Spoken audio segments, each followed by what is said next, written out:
And welcome back. Sorry for the delay. Thanks for your patience. We're all here now, and that's all that matters.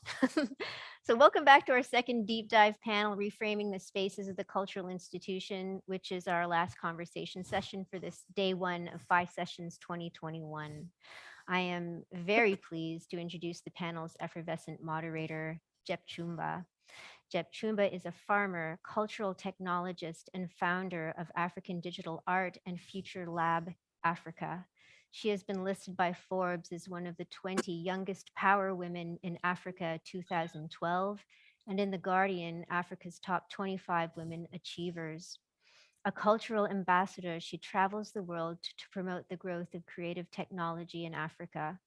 We are so grateful and pleased to have her moderate and animate this next panel with our incredible lineup of panelists, who she will introduce: Jasmina Cibic, Elzen, Skawennati, and Richard Fung. Take it away, Jepchumba. Yes, hi, how are you? Finally, we're all together after planning this conversation for such a long time. And as usual, because of the world that we live in, there's always technical difficulties when you are having so much ambition. But we're really glad that we are on board to start this conversation. And I wanted to go through, firstly, by introducing myself and the work that I do, and then and then having the opportunity to have the panelists also introduce themselves, and then we'll take it from there. Our conversation is kind of ambitious. It's something that even here while I'm in Miami, everyone is having this conversation about like exactly what role do cultural institutions have, especially with so much going on, so many institutions also having their own reckoning and awakening in the light of the world changing and our relationships with technology changing. So the work that I do, I'm from Kenya. The work that I do has been mainly to make a case, not even make a case, but also make people aware of the legacy and of technology that comes from our continent and also from the world, and also to remind ourselves that we are constantly in conversations with each other in terms of the world that we were trying to build and the things that we're making. So with that, I don't want to really, take too much time. I wanted for the rest of the panelists to introduce themselves, and then we can take that from there. Now that we are fully on board on Steam, does that sound great? I just wanted to see everybody else's faces since I had issues coming in. Thank you. I'm Skawennati, Sego Sewagwego, Skanagoaga. I am a Mohawk woman from Gahnawage, which is an Indian reservation or reserve or community very close by Tiohtià:ke or Montreal, where I am currently sitting and living. I'm an artist. I am also a co-director of Aboriginal Territories in Cyberspace with my life partner, Jason Lewis, who is a professor at Concordia University, and that is one of my connections to institution. And I'm also the partnership coordinator of the Initiative for Indigenous Futures. And I can talk a lot about myself and those things. So I'm going to stop there, and maybe some of that stuff will come up in our conversation. Great. Anybody else volunteering to be second? Jumping in. Hi. Yeah. So good to be with you guys. Thank you so much for the invitation. So I'm an artist as well. My name is Jasmina Cibic. I'm Slovenian. I live and work in London for about 20 years. And I guess my connection with institutions is that I only work with institutions. So it's been a very interesting 18 months, and I'm really, really delighted to unpack lots of thoughts and also questions I have for all of you. Okay. Hello, I'll jump in. My name is Richard Fung. I was born and raised in Trinidad and Tobago in the Caribbean. My connection, I'm a video artist. So my connection to institutions is mainly through film festivals, cultural institutions, but I've also worked on what has now been called EDI, codified as EDI. In terms of funding institutions in Canada, I worked on the anti-racism audit and changes at the Canada Council in the late 80s, early 90s, and with several other institutions in that kind of capacity. And I retired from teaching at OCAD University in Toronto, which is Canada's largest post-secondary institution for art and design education a couple of years ago. Hi, everyone. My name is Elzen, and I come from a background in architecture. So I'm a trained architect, but I now work primarily as a researcher and artist. So my relationship to institutions is that I work as a curatorial assistant at the Canadian Centre for Architecture, based here in Montreal, Jepchumba. And I also co-instruct an architectural theory course to undergraduate students at the University of Waterloo. And thank you so much, Cheryl, for the invitation to be here today. Okay, so we can quickly jump into some of the questions. When Cheryl had this invitation to me in terms of like finding a way for us to like frame this discussion, I really wanted to ask some things about how your institutions are surviving currently, and how are you reframing the way, is there a discussion about reframing the way you see yourselves publicly? And like what sort of words, what are sort of things are you trying to communicate to the general public? And has this changed because of the past few years at all? And we can start with you, maybe with that question, just about like the post-COVID situation. Do you think that has changed the way in which people understand the work that your institution does, or the work in which that you're working on, or the work that you're doing as an architect? Yeah, I'll let you answer. Thank you for all those questions, Jepchumba. Yes. I think in a post-COVID world, I think it's maybe changed in some ways how we communicate with publics and how we engage them. So, I mean, right now, I guess we've been sort of existing in a moment where many of our events had to shift online. And so now we're finally sort of re-engaging the public again in person. And also, I can see us in some ways probably engaging in hybrid kind of events such as this one. But I think perhaps the biggest thing to come out of this moment following COVID is maybe not so much the question of engaging only with the public, but sort of also how internally we sort of engage with one another as colleagues working inside the institution, and thinking about ways to kind of let's say still work closely with one another when we're not necessarily physically present in the physical space of the museum or the gallery. So finding ways to work on exhibition projects when we're not actually physically in the gallery space every day. And so I think that's actually been one of the greatest challenges, is maybe obviously still figuring out ways to kind of to hold events and to sort of bring people into the space. But I don't know if actually our communication strategies have changed so much, as it's actually been more about the way of working internally that's really shifted, and the kind of conversations that we're having amongst ourselves. The reason why and perhaps I can ask this to, I wanted to ask this to Richard Fung as well, is I wanted to specifically ask about, because the relationships in which we have as cultural institutions, I think has shifted, because people are dealing on such a global scale in terms of like dealing with like loss, not only loss of institutions, but loss of life, and loss of like public connection. And I'm trying to understand, because in Kenya things are so extremely different, especially more and more people are being pushed to have an experience of life outside of just like everybody's moving from having experiences of communicating together from face to face to now we actually interacting with each other, not only in conversation, but in our work life, in our home life, to this new digital space. So I wanted to know like what that looks like. And I wanted to ask Richard if he can answer that. Well, first of all, talking about space, I had actually meant to start with a land acknowledgement because I'm in Toronto, which is in the traditional territories of the Mississaugas of the Credit, the Haudenosaunee, the Anishinaabe, and the Huron-Wendat.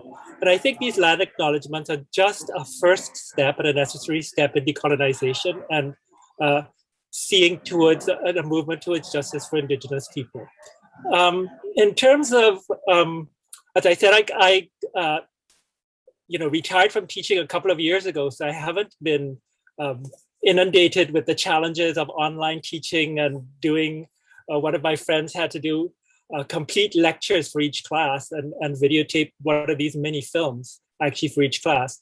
But one of the things that I have found is that it has brought the world, on the one hand, there have been two movements. One is that people have become individually, physically separated under COVID, but it's also brought the world closer together. For example, I just did a session with someone in England a couple of days ago for a show that I had there. And so it has accelerated the kind of despatialization that can happen with Zoom. Now, in terms of COVID, I have to bring in one other thing, which is that, in terms of the way that the disease has been framed initially in the Trump era as Kung flu associated with China, it has also brought in real space and also online violence against Asians, people who may be taken to be Chinese. And one of the things that I did was to co-organize with other colleagues and in the auspices of Scholar Strike, which is a really interesting initiative brought in, made in relation to supporting the Black Lives Matter protests by Beverly Bain, who's at the University of Toronto, and Minsuk Lee, who's at my institution, my former institution, OCAD University.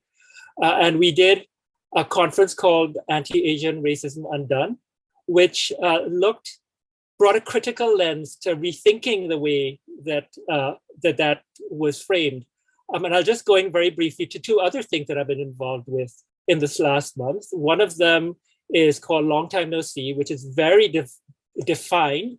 And it was a photo project with a collective of 10 other artists, initiated by artists Brenda Lem and Rick Wong.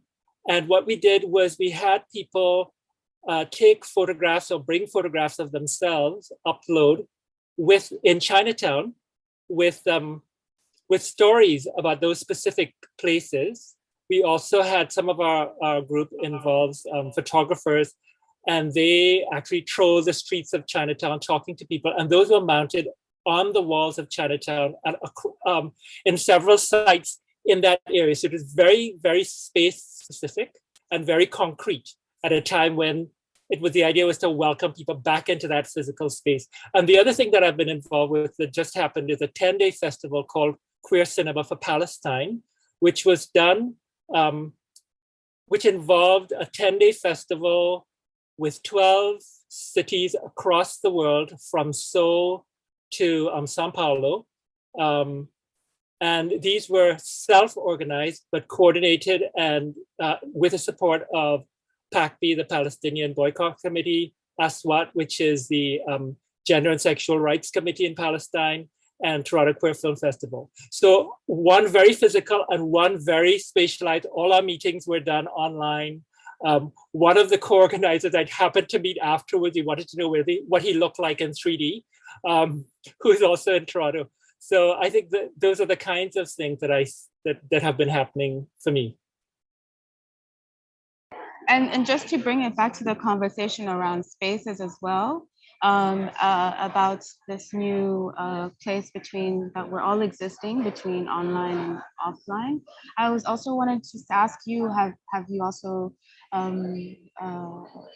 just because you had briefly brought about the conversation about land and space, and in terms of like participating in imagination, imagining new spaces. Do you think that there are many people who are doing this? Like, are there any exciting artists or projects or any exciting things that you think that, or any sort of themes that you think are core? Because I really think that we have an opportunity at this point to reframe our imagination.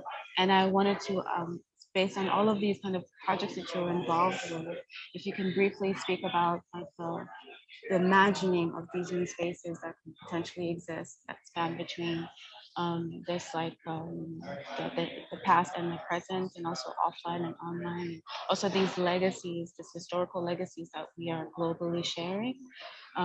Yeah, so I'll let you respond to that because it's kind of a dense components to it. But I think the thing that provoked me was your the word of the word land, actually. Yeah, and space. Yeah. Well, I mean, I've never thought of myself as a visionary, actually. So I may leave the speculative aspects to other people on the panel. But I think that for me, you know, my ancestors were brought from China to the Caribbean in the 1860s and indentured workers to replace slaves on the sugar plantations. And so growing up in Trinidad and Tobago, there is, you know, that particular space is a space that was born into globalization, as the artist Christopher Cozier has said, the Trinidadian artist has said. And so there is an indigenous population that's also reasserting itself as part of the Carib population, as part of a kind of global indigenous movement, which is very exciting. But there's also this multiple layers of diasporas. And then those diasporas, there are often many from any individual Caribbean country. There are often more people living outside of those countries in places like Toronto, New York, Miami, and London, or, you know, depending on one's former empire, in Amsterdam for people from Suriname, for instance, or in Paris, right? So it is thinking through space and coloniality is very important to me and my work. And so that's why I'm interested, for example, in questions of Israel-Palestine, because in the Canadian context, that is so much framed as an issue of religious difference, where it really isn't. It's one of land. I just want to invite any of the other panelists, please, to jump in with this question as well about like imagination, and also imagining these new spaces that we have now that we're sort of spanning both worlds. Anyone else want to jump in? I can jump in because Yes. actually just before this conversation, I was wondering what I would talk about, and I was thinking about imagination. And I was thinking, I was thinking how it's really the job of artists who exercise that imagination muscle on a day-to-day basis, or a regular basis. It's time for us to speak up. I mean, I think that might not be the right wording, but what I mean is I think artists might not realize, because this has been my experience as an artist, I didn't realize what my most important skill was, and that was imagining. You know, the first thing we have to do is imagine the better places, because actually I don't know if everyone can do that. I actually don't think they can, and I could be wrong, and I'd like to be proven wrong. But I think that because we do it very regularly, maybe we have a skill and an ability that others perhaps might not. And so I think that we have to use it and think about where we want to live, and how we want to live, and how can this be? How can we make this reality? How can we have a place where there's where there's no racism, where there's no sexism, or really, I think the real biggest problem that is like the envelope problem is greed, or perhaps a better way of saying greed even is always wanting more than we have, And I was thinking about that too, about the wanting, and I want things. I actually don't want things too much anymore, but I want changes. And so thinking about progress, this term progress, and like, how can we progress, but in this direction of towards justice and love. There's a really beautiful teaching from my people, the Iroquois or Haudenosaunee, which is from the peacemaker himself, the person who created the Haudenosaunee, the confederacy of the 5 warring nations who hated each other from time immemorial. And he said, we have to treat each other like family, and I think that was really beautiful and interesting and important, because treating each other like family means that we see the humanity in one another, of course, and we see our connection and our duty to one another. So all that is, those are some of my thoughts on imagination and art, and why it's important for us to imagine. Yeah, I think what you have been saying is kind of profound, and it's also in its simplicity, because one of the things is that this desire always, like, I think that this is why these institutions exist, is for this connection, to have like a global community, like not a global, but just global in the sense of together globally, having communities that sort of work towards common goals. And I think that with this new reality in which we are presented with, what is really important for us. Anyway, so maybe since I'm having technical difficulties, I wanted to just finish what I was saying and say that what I found so profound in what you're saying is this real actual desire for connection and community, and also this desire to create spaces in which we can feel more, the ability to be more human with each other, that is sort of lacking in a lot of things that we do, even though we create institutions. The humanity of them is this thing that we're constantly trying to inject into. And I wanted somebody else to jump into the conversation and maybe respond to what I want to hear your name. How to say, yeah. Skawennati. Okay. Skawennati. But I wanted to jump in on just the question of maybe going back to institutions. I think it's really, really wonderful what, is being kind of set up here. And what I'm kind of realizing, more and more is how, yes, it's very universal, what has hit us all, especially all the cultural workers, but also it's extremely specific, especially when it comes to institutions and how governments have been dealing with the cultural sector, and especially with the whole kind of new politicization of the cultural agendas. And so I come from former Eastern Europe, whatever you want to call it. And obviously, we have the kind of new upheaval of populism and right-wing governments. And they have been using the pandemic as an excuse to stop gatherings, to close cultural institutions. That came together with changing all the directors in all the museums.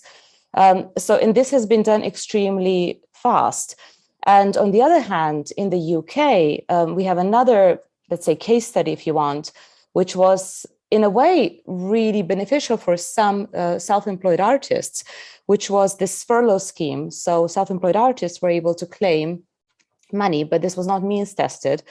And this only lasted for a set of amount of time that the government decided was the time when artists would be losing work. And this also came across 2 institutions. So a lot of institutions basically mothballed. And this, I think, is quite interesting to kind of think of as well in terms of this kind of online presence. So what actually started happening was that it was cheaper or more sure for an institution to mothball, put their employees into these furlough schemes, so getting the money from the government, rather than reinvent themselves. And it was really this kind of huge difference between, theaters across the world that were kind of struggling to try and reinvent themselves, go online, present, new programs in a different way, find new publics. And then, quite a few institutions in the UK that just did not do that.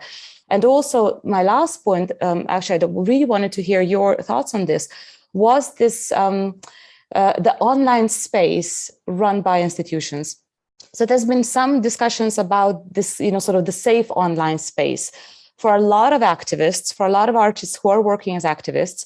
And, all this kind of, existent online space run or established by institutions that is potentially, colonized by the new solidarities of the practitioners, of the artists, of the thinkers, of the curators.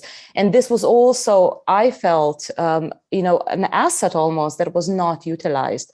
So, I just wanted to, because, I think we all come from very different, situations, case studies, and platforms. And I think, it's about our agency and realizing our agencies of how we can enact them to create a new solidarity, which can, I think, be enabled also via these online exchanges. That's so great. Thank you so much for also providing us like a completely different perspective on some of the things that people are going on. Does anybody else want to respond to this question of when compelled to say anything? I'm trying to keep this as conversational as possible because yeah. I just wanted to see if anybody had anything to respond to.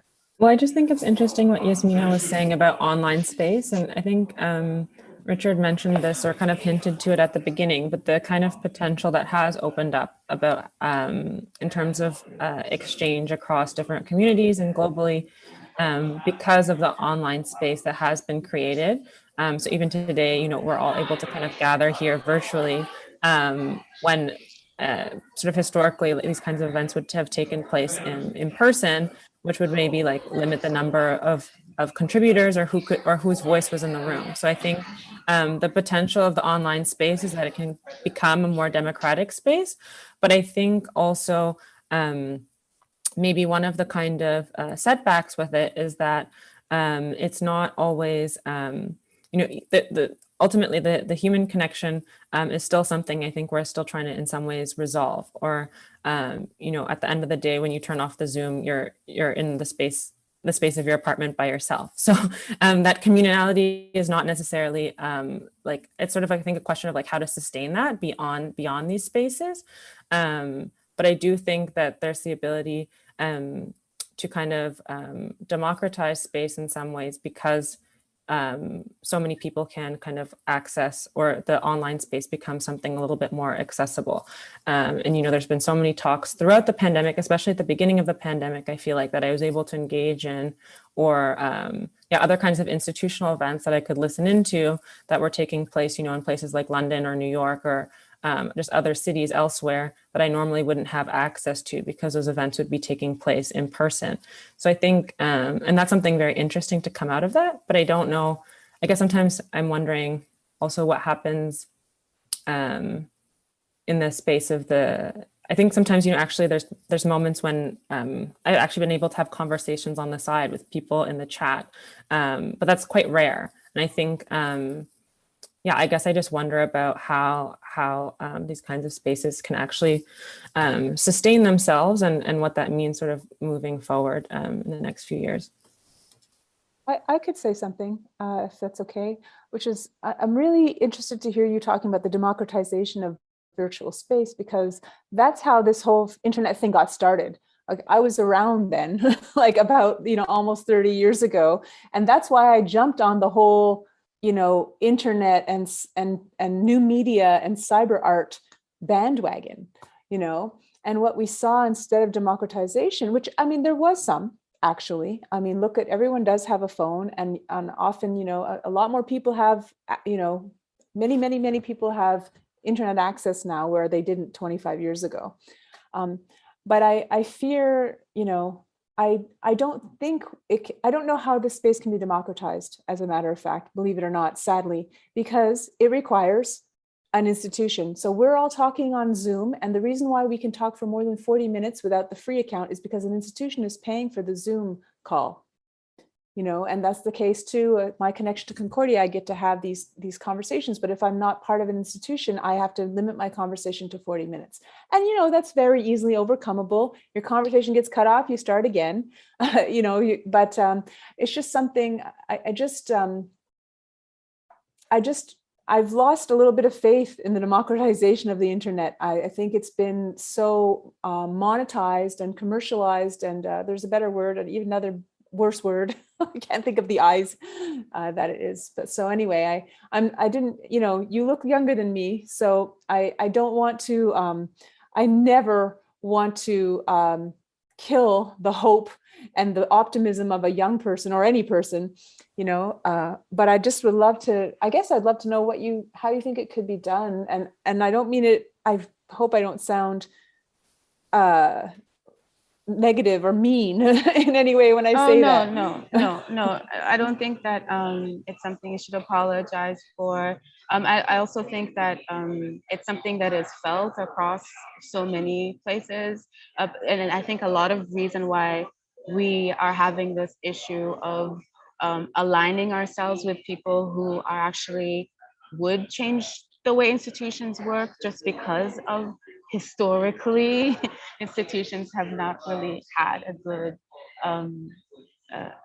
ability to like coalesce on like towards a common situation. And I think the reason why I'm thinking of this, I'm speaking slowly because in my mind, when you said, when you were speaking about the access and having people have internet and access, I was thinking about also when you said the word phone and about our devices and like our components and how we're using our phones and all this technology in such a intimate way.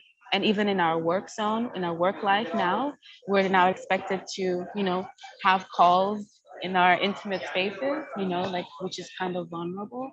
I was just wondering, like, I wanted to open this up to the rest of the panelists.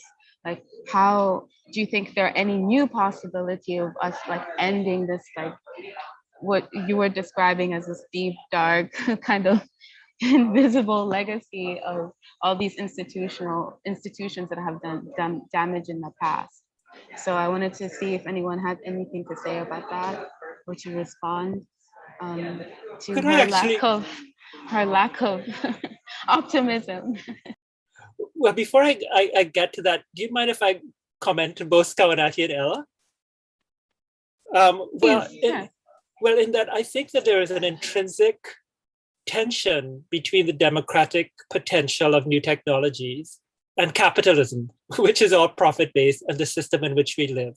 So for instance, as a video artist, it was very clear to me at the beginning of my career that the whole promise of video is that it has unlimited potential for reproducing a film. Yet, in order to have artists have sustainable careers, we cut off that potential. We copyright the material, whether we choose to copyright it or not. And the flow of and the access to those images are limited to bring back produce reports, which for most video artists is very small. Skawennati probably know what I'm talking about, but still. So on the one hand, you have the promise of this technology, but you also have the real life conditions in which artists and institutions, including small institutions, are living. And in terms of what Ella was saying, in conferences like this, it's great because we do get to share ideas across huge distances, and it saves fossil fuel miles, right? Which is very important in this era when we're seeing, the wrath of Mother Nature coming down on us because we've been doing such bad things to Mother Nature. But in my experience of many conferences, it's actually not the sessions in which new ideas are really generated. It's the coffees, the meals, etc., the hanging out afterwards, the staying up late in the bar. And I actually organized a conference many years ago, which was about film and video curation and programming. And it had short sessions. People had their papers in first. The sessions were only conversations based on the papers that people were supposed to read before. We had hugely long lunches, right, to kind of accommodate the way that things really happen. And I think you were you were sort of gesturing towards that. So that's what you lose when you don't have the real human physical contact and the ability to self-organizing into these little groups and minor conversations and dig deep into the substance of things. sorry, to have truncated or to like sidestep your initial questions. So we could go back to that though. But I think it's, if I can just jump in, because I think it's a brilliant comment, because also, the joke from Brussels is that this is why all the kind of, Europe is collapsing, because the politicians cannot be in the back corridors, having the coffees and chatting. And, this whole sort of human interaction is, it is fundamental to who we are, to all sectors of society. And again, Ella, I think I totally agree with you, because I would really say I found a new family in the last 18 months, which are like other research-based artists that are all over the world, that, most of them tied to some form of academia. And, just doing these Zooms and exchanges with people I didn't even know existed, with these amazing research practices. So this has been absolutely incredible. And I think, I don't know, my personal sort of, take on this is just that we need to just take it as a tool and, just try to, I like to play with systems' own code of messaging. So, and subvert them.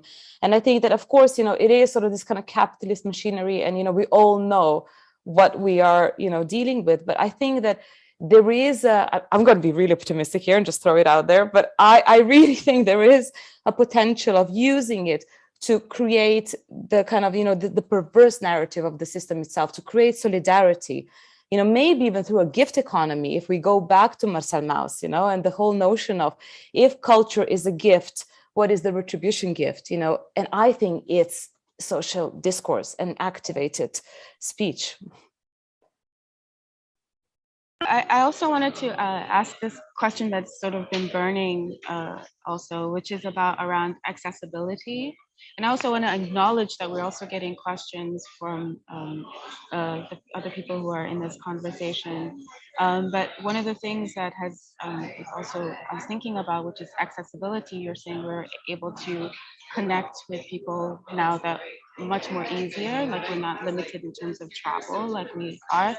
But then there's still issues of accessibility in terms of like who is allowed into the conversations that we're having, and how do we, how do cultural institutions, how do we now participate in defining who gets to be the key holders, who gets to set the term in these new worlds, in these new paradigms for existing?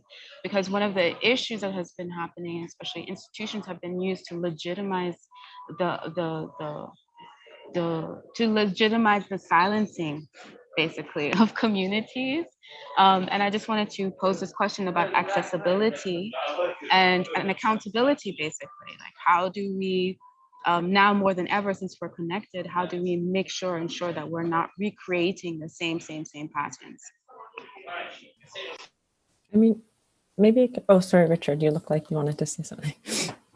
I mean, I guess I want to quickly go back to something I said, and then I'll return to your question, Jepchumba, because I think it's true. I don't know if democratization is the correct word. I think it was more, again, this question of access and being able to go on your computer online and access a conference, let's say in a city like New York, which is actually prohibitively expensive, from a place like Montreal, which is a lot less expensive, and still maybe be able to find connection or share ideas kind of across geographies that way. So I think that was sort of what I meant, but I agree that democratization is perhaps actually an incorrect kind of way of describing it. But when it comes to kind of like welcoming people into the institutional space, I don't actually know if this is the correct entirely the correct format for that. And I think, again, it happens in spaces maybe outside of the Zoom kind of room, but actually more within communities themselves. But also perhaps like through different kinds of projects that actually engage and work with communities. But I think part of that, and it ties back to your initial question about kind of institutions and who's in the room, I think it's really more about kind of structural questions. Like I think also there's like this, in this moment, a bit of conflation maybe sometimes between, having this kind of notion of working towards things like diversity, equity, accessibility, inclusion, etc. And trying to do that through content, and sort of trying to do that maybe through the way in which, like, what subjects are being talked about in exhibitions, on panels, like itself. But I think that ultimately that can only be addressed through structure, and like who's curating those shows, and who's writing those publications, and who's actually part of directorship. Otherwise, I don't think the content will come, or it can, but I don't think it will actually ever truly address that issue. Yeah, I would agree that I think, I don't use the word access or inclusion, actually, when I think about this work, because it's really about institutional change, right? You can change, you can bring people into the institution, and it functions the way it has always functioned, right? Which is one of hierarchy, et cetera, et cetera. And I think one of the things we need to do in terms of, the idea of decolonizing the institution is actually rethink what an institution is, how it functions, that its edges are porous. And I recently read an article, to me a very influential article by Furlough Scheme, who's a professor at UBC. And one of the things he talked about was being a young Black scholar hired by the university. And the pressure, I think, particularly on Black scholars and Indigenous scholars now, because the expectation is we do these targeted hirings, they come in, and the emphasis is actually on the institution. What is good for the institution is not necessarily thinking what is good for the communities or what is good for the individuals that we are bringing in. And these people get overworked. The expectations that they carry, that they're going to be the face of the institutions. And also in terms of, indigenizing, which I was on the indigenizing committee at OCAD, is that, thinking that somebody who has a very particular formation from a particular nation can therefore address somebody who comes from another background or another nation, and that all Indigenous people are the same. And one of the things that I've learned very early on in being exposed to Indigenous politics over the last decades is the critique of pan-Indianism, and how that is assumed to function, and when that gets brought into an institution under the sign of a capital I Indigenous, it can really do kind of a disservice to the very, inequities that it's supposedly trying to address. And I see that over and over again. It's a really wonderful point you brought up, and it's this kind of tokenistic illustration of the kind of the content providers which we then become, and it's really about the change of the institution, and how do we get there? And I guess my question is, because there's a lot of strikes at the moment in the UK in art colleges, because basically banks are telling a university which departments to fire.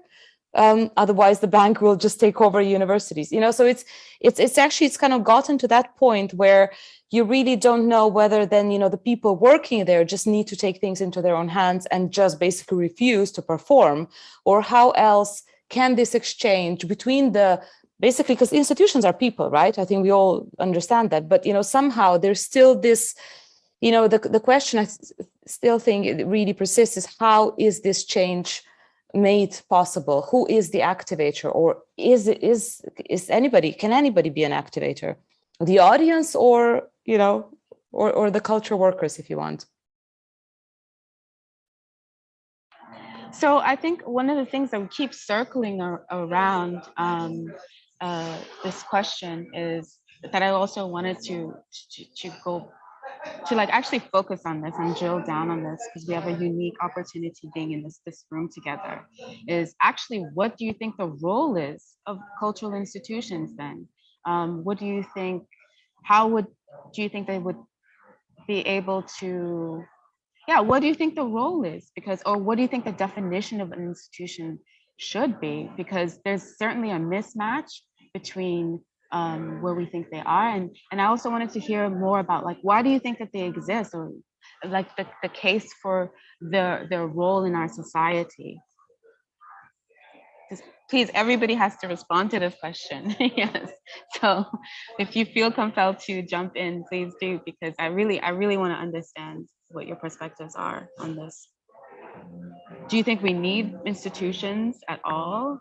Do you think that they should be eradicated because of all of these failed systems? Or do you think that there's like an important role that they can play in reframing all of sort of the damage that they have done in the past? So I was trying to think about this question. I was afraid you would ask this question, Jepchumba, because I didn't know the answer at all. So I went through in my mind, okay, well, what are the institutions anyway? And I think I'll tell you what I think they are, and I'm sure I'm going to leave some out, but the university, the government, the justice system, and then I had a couple more, certainly cultural institute, the museum. Okay, and some others, of course. And so I was thinking about these, and I was thinking, I'm happy they are there. I mean, I want there to be people in charge of justice. I want there to be a place that we can go or interact with when something is unjust, like what, like the killing of black people by the police, for example. I was just reading about another I'm happy that another 3 cops were I can't think of the word right now, but charged and found guilty of murder of a young black man who, unarmed, all that. I'm sorry, I'm forgetting the names of everyone. But the justice, and so what I believe is happening, or I hope is happening, is that the justice system is finally changing. Like after the cops from the George Floyd trial were, what's the word? You know what I mean? Convicted, eh? Is it convicted? Yes. Okay. But I understand what your point is, but I'm saying the cultural institution, like, okay, and the role of culture in institution, and like how would you define, what do you think that would look like if it was this working like organism that functioned well in society? Or do you think that that's something that exists anyway, that institutions should not even be involved in it at all, just because of what has inevitably keeps like happening in terms of organizing and like organizing each other in terms of these are the people who are out, these are the people who are in, this is how the government come, you know what I mean? So I just wanted to maybe, well, I'll just say a tiny bit more, then I will just focus on the cultural museum, the cultural institutions. And what I see from my point of view and my experience is that, as an Indigenous artist, and the people I worked with, the Indigenous artists that I came up with, we wanted to get into those institutions. We thought they were beautiful. We thought they were important.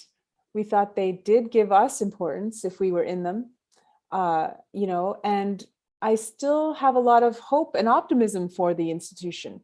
And what I see happening is the people in the institutions are trying. They may not always be succeeding, but what I do see is people, I gave a talk at the Guggenheim recently, and that was very exciting for me because it was the Guggenheim, and all the panelists were people of color and Indigenous people, and I think that, like, yes, there's something called tokenism, and that happens sometimes, but I think this is one way forward, that people are, at least we're experimenting. I think the institutions are really experimenting and trying, and that is what we need to ask of them to do. I'm not ready to burn it all down yet. Some things I feel like burning down sometimes, but maybe not the museums, not just yet. Sorry. In the interest of time, I just wanted to hear the responses for anybody else about the role of cultural institution. Is it necessary? What is it? Does it look like one that is healthy? Yeah. Just kind of coming from this kind of history of former Yugoslavia, is kind of one of the kind of, more recent, maybe kind of like collapses of structures and of institutions and also cultural institutions. And I think, you don't know what you're missing until it's gone, if that makes sense. And we kind of saw that kind of like just really abruptly. And now again, with the kind of, rewritings of our Slovenian government. And I guess I always looked upon cultural institutions as kind of facilitators of education, of exchange, of dialogue. really in kind of pursuit of creation of cultural capital. And again, kind of, I think, we come probably from very similar spaces of sort of loss of heritage and some sort of coherence of identity that we've kind of seen around. And we know how quickly it's lost. And it takes for a really long time to construct. And this is where I think that, cultural institutions they're extremely important. And of course, there's like tons of politics and kind of, private public partnerships and all sorts of things. And, and I think definitely they are, if we look around ourselves, yes, institutions are aware of issues, they are experimenting, they are learning. And I think it's really beneficial, again, on the optimistic note, that a lot of them are learning and they are trying to change and facilitate that.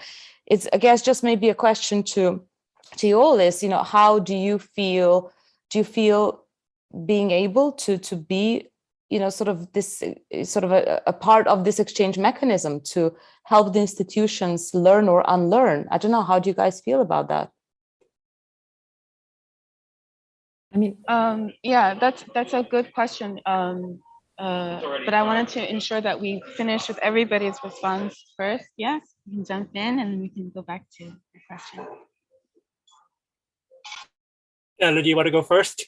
Sure. Okay, I'll say my bit. I think maybe I don't know if I would say I have a more cynical approach. And I say this as someone who right now is working in two institutions. So, but I think for me, I think the kind of frustration I have, or maybe the kind of thing I have difficulty reconciling, is this kind of understanding, or I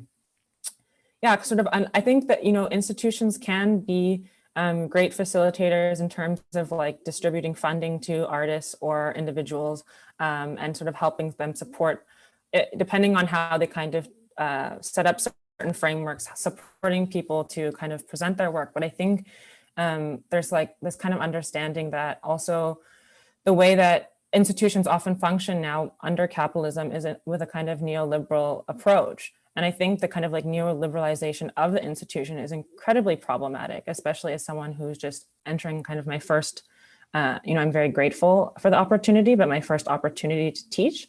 And you understand sort of the way in which students are viewed as, in terms of their tuition, also as kind of almost customers and the way in which instructors are treated sort of to be like, in terms of the way in which that relationship is also forged by the institution. And I think that you sort of see that similarly with the way in which institutions themselves, like cultural institutions that are non-for-profit, must sort of ensure their own longevity within this capitalist system, and sort of also operate under this kind of like model of accumulation, which I think ultimately is quite problematic. So I don't really know how to undo that. I'm not sort of, let's say, I think I'm early enough in my career that I'm still trying to figure that out. But I just like that for me is the kind of point on which I find the institution, this kind of dynamic very strange, like the cultural institution as this kind of when it's sort of forced to operate within the capitalist constraints as everything else. I completely agree with what Ella's just said. And it's striking now that if you look at everything, every festival is the such and such bank festival, right? Like, just name it. And, Luminato has a new artist residency, and it's a Power Corporation's Luminato residency, right? So there's that. In terms of the cultural institutions, some of them are absolutely crucial, like, the institutions of cultural funding in Canada are extremely, we rely on them. In terms of museums, which is linking back to the conversation earlier, there have been changes. So for instance, after this event, I'm going down to the Art Gallery of Ontario, where Wanda Nanabush, who is the first Indigenous curator, has this wonderful, seems like an amazing conference to celebrate, the Robert Hoole's big exhibition. And so like Wanda is there. Julie Crooks was hired as the first curator of Africa and global African art. And so the AGO also now has Fragments of Epic Memory, which is the huge survey show of Caribbean photograph and art. Of course, I think, again, from what I had said earlier, I'm sure these curators have this burden of representation within the institution and by the communities outside in terms of the expectations they have. In the Canadian context, Richard Hill was just hired as the chief Canadian curator at the Vancouver Art Gallery, and Michelle Jakes is a curator of contemporary art at the RIMI. I'm not quite sure how to say that, in Saskatoon, the Contemporary Art Gallery. And so as chief curator and as curator of Canadian art, there's a way in which they could bring their own histories into creating art, not just labeled under a sign of ethnicity or indigeneity. And I think that is also an important step within to really begin to decolonize the institution. But the last thing I would say is that, when we started doing the work at the Canada Council, there were two committees, the Racial Equality Committee and what was then called the Aboriginal Committee. There were the only non-white people at the council were like the security staff, right, at the Canada Council. When we went through our project and we had to rethink things like what is the definition that the council used for professional artists, we actually had to rethink those because systemic racism was embedded in the very definition of artists in that institution, right? Within the next few years, things had really changed. People started applying, people started getting grants, they sat on juries, etc. But then, after about 10 years, things started drifting back. And I think that one of the things that it's not a fast, easy, one solution thing. The pressure has to be kept up. And unless that pressure is kept up, unless people are thinking critically, unless that dialogue is open, institutions that, again, I think, drift back into a kind of modes that institutions tend to be comfortable with because they're also depending on things like funders, donors, all of these different stakeholders. Yeah, so it seems like most of us are in agreement that the cultural institutions do have some sort of role in our society and are essential. It seems as though it's more about what is change and what does this change look like, and how can we facilitate new possibilities and new imaginings of cultural institutions, and also ensuring that we are vigilant in giving people the ability to have. Now I'm very careful of the word accessibility because you said you don't use the word accessibility, and that's the only word that's coming. Okay. Yeah. So it's like it seems as though we're all in agreement that there's some sort of case for a cultural institution. It's just that what we are seeing currently is not anything that we should hold on to. We should be reframing constantly in this dialogue between changing. And I wanted to also open this up then now to anybody who has questions. If you have questions specifically to each other, if you want to ping back and respond in something that also has provoked your thoughts, please feel free to do so. I'm not the only person who gets to ask questions. So, and I also want to refer to some of the questions that haven't been addressed that you were asking each other. So please feel free and open to ask any questions.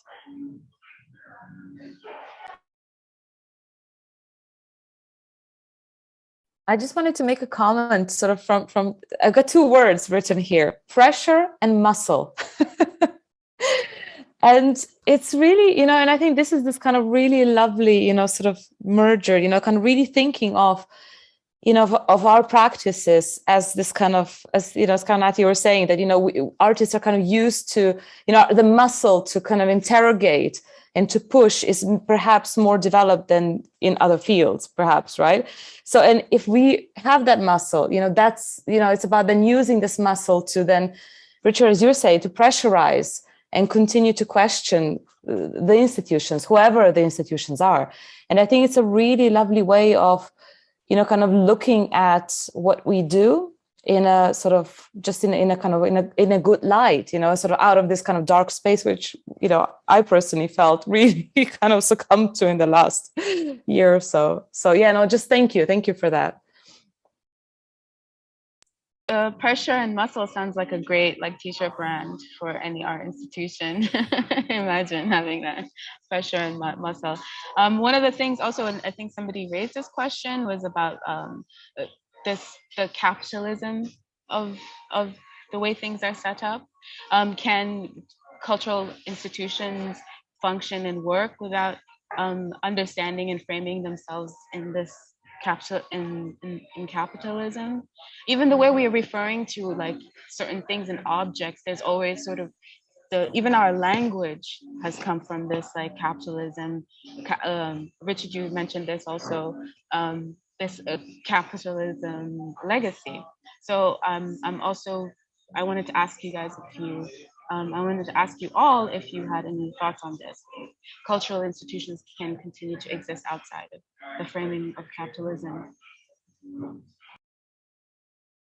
I think it was Ella, if I'm right, actually used the word neoliberalism. And I think that we're in a neoliberal phase of capitalism in which everything is monetized, in which, I mean, one of the things about neoliberalism is the draining of tax dollars. And so therefore, what happens is the increased role of private corporations, donors, etc. Right? So in that context, in that larger context, it's very difficult for large institutions or even small ones to really survive outside of that system. And so it's like, trying to decolonize the university when the whole society is not decolonized, right? It's like that one institution can't survive, can't change it. We need a whole social change in order to make that happen. I wanted to just end my thoughts coming back to Skawennati, who started off on the question of imagination. And there's a way, I think, in which if artists actually bring artists' methodologies, artists' way of working, as opposed to falling back on, that's the problem I have with EDI. I was working in this area, and then I realized it began to be professionalized. You got EDIs, like people being paid high dollars to do what have become very codified, intellectualized processes, rather than the kind of grounded, community-based activisms and conversations that we were having outside of the institutions to pressure the institution. So if we could bring some of that kind of artist energy and ways of working into rethinking institutions, I think that's really what we need. So I go back to thanking Skawennati for that, I think, really important point around the imagination.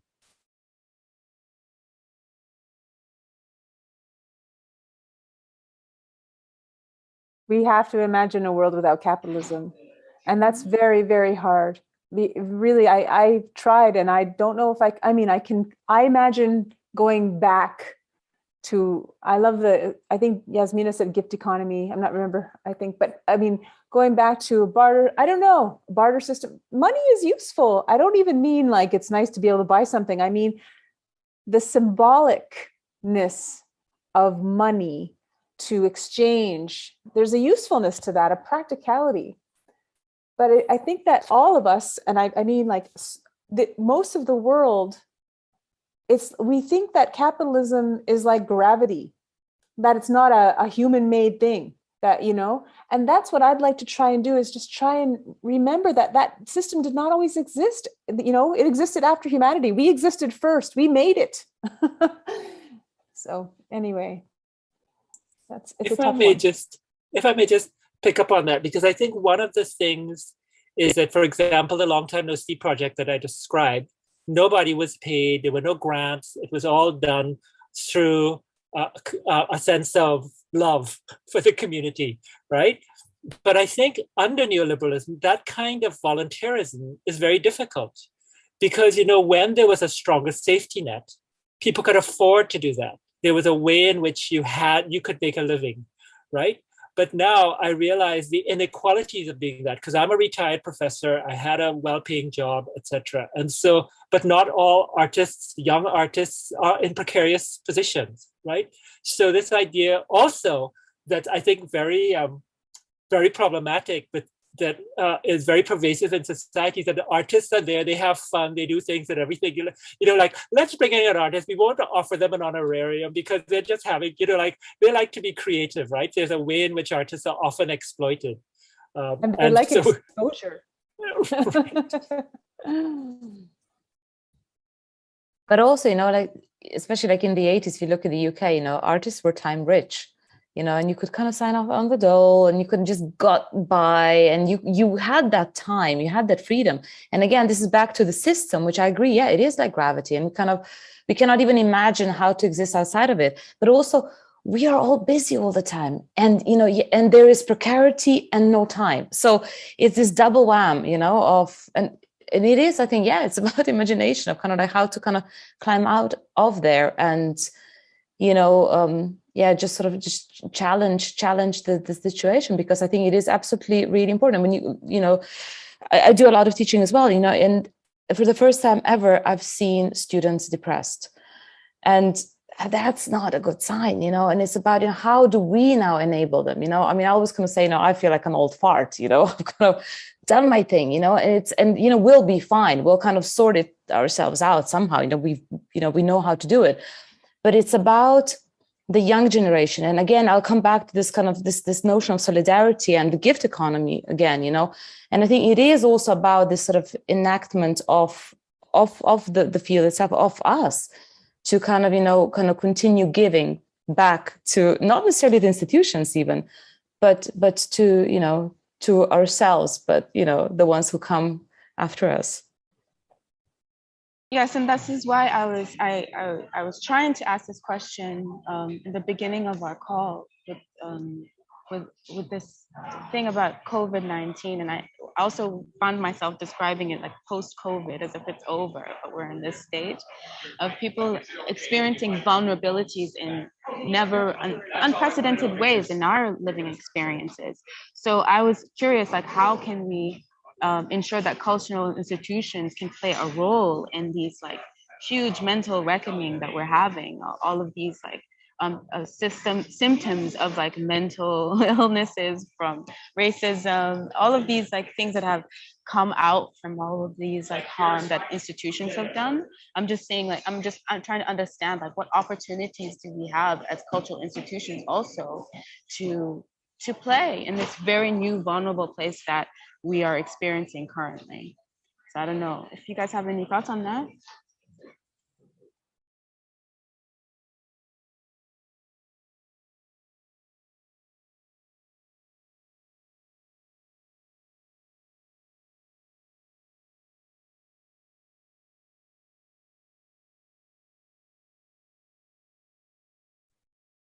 There's and also, yes, there's a mention also in the chat about cultural institutions also having vulnerability themselves, of showing a human face to like the human condition currently. Like, is there a role also for cultural institutions to be vulnerable and open and exposed in new ways? Because we're all being sort of pushed in that direction. Yeah, I'm not sure if Skawennati, you were going to jump in, but I guess maybe Go ahead, Ella. to this You point, go. vulnerability, I can say that I think institutions need to be also ready and willing to kind of accept their own mistakes, and like have a kind of sense of accountability to their publics, and sort of, or understand maybe when they have either misstepped or not been historically not been inclusive. And I think that there has to be I think institutions need to be able to kind of own those mistakes. And I think there's often, behind the kind of image of the institute, although there's the image of the institution, there's many people behind it. And I think sometimes there's this notion, because of this sort of, because of the image, because of the kind of perception of the kind of space of the institution as being in many ways sort of impenetrable or inaccessible, it allows institutions to kind of shake off some of that responsibility of that vulnerability, and to kind of allow themselves to not necessarily always own those mistakes. And so I think that's part of the problem sometimes, is to sort of say, okay, we haven't necessarily done right by X or Y or Z community, or this isn't something that we actually have been thinking about, but now we are, and this is what we're going to do to change and move forward. And then I also think, but maybe I'll leave it there.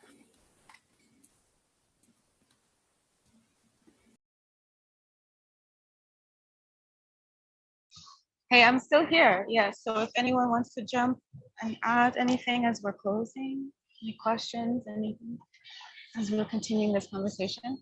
I think maybe I'll respond to actually this person who put a message in the chat, which mentioned that Okay. I think there's a tension between vulnerability, accountability around mistakes, and cancel culture that affects institutions too.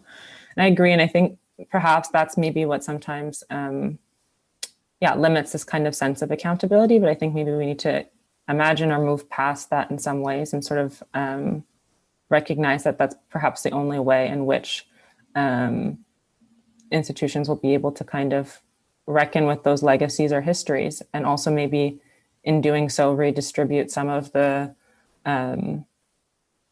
funds that they have in order to kind of put forward new forms of programming or invite new people in and consider new ways of doing things, as Richard had mentioned before, and this kind of shifting of the structure.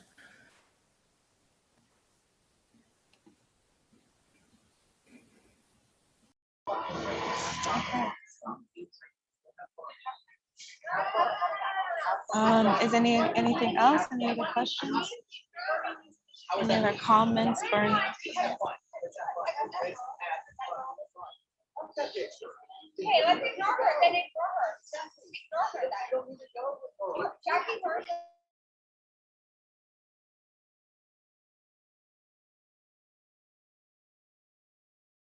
I might respond to a question I'm kind of reading in the moment, and it's about sort of agency and representation of artists. Sort of, the stories that we represent, can we only represent our own or somebody else? And I think, again, coming from a territory that was kind of war-torn, we kind of really, there was a big agenda of expectations of artists coming from that territory to deal with the war trauma. And it was actually really difficult for then the next generations to kind of climb out of that. But then also what started happening was that because we had no institutions that would actually be able to give funding, especially for research, we started getting foreign artists coming into sort of former Yugoslavia to work with our archives. And that was just a really interesting juxtaposition of agency, and actually who has the right to comment and who has the right to ignite somebody else's cultural capital. And I personally do think that here institutions should be called up. I mean, it's almost also a question of ethics. So, and then I think it's quite difficult to then talk about that, because we are dealing with an art system, which, we all know how it goes. And it's about exceptionality of difference and all those things, right? But I do think that that is something that institutions should be a bit sort of called on, especially when it kind of comes to commissions and, things where maybe they can be sort of held a bit more accountable.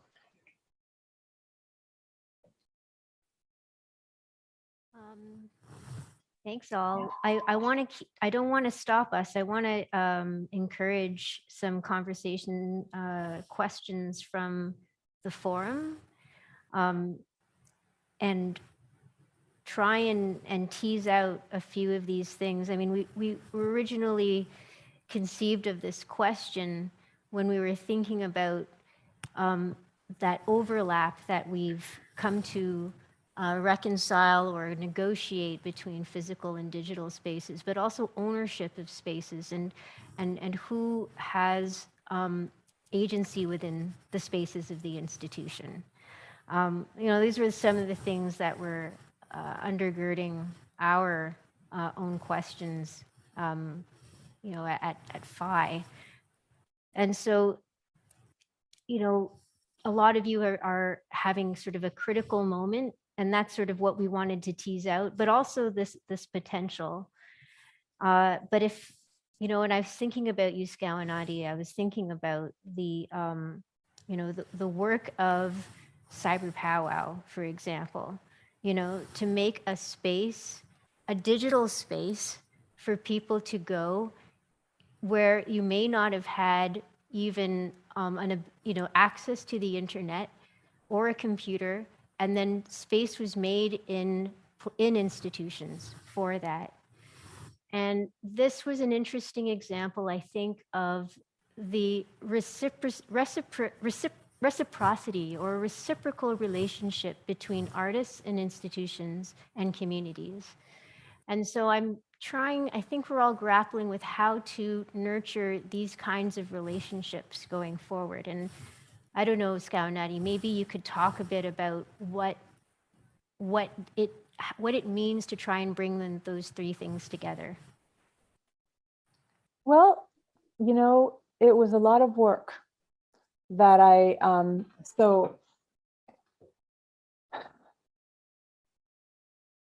feel like I can answer that so many ways, and I feel like I could talk for so long, and I want to be careful not to talk for too long, but to also say something.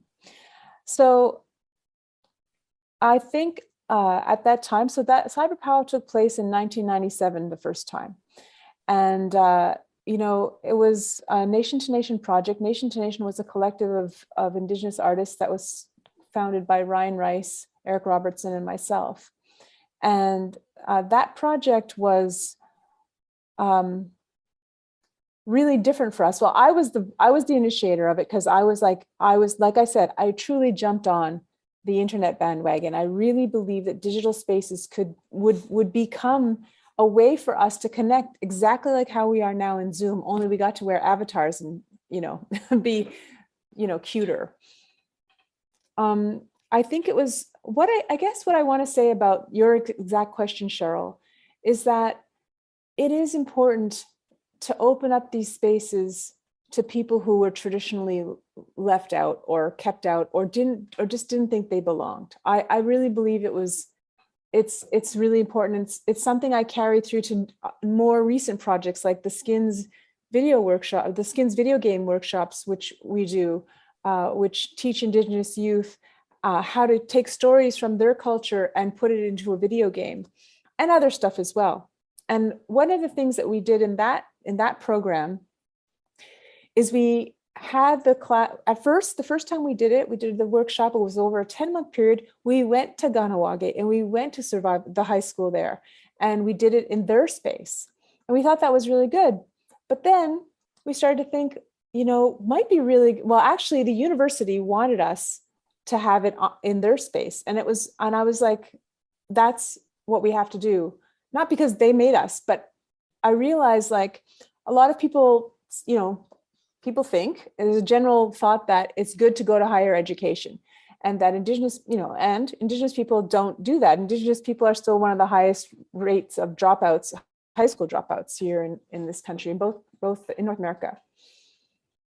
And so it seemed to me, it made a lot of sense that we would have these workshops in the university just so that these folks would walk in the door.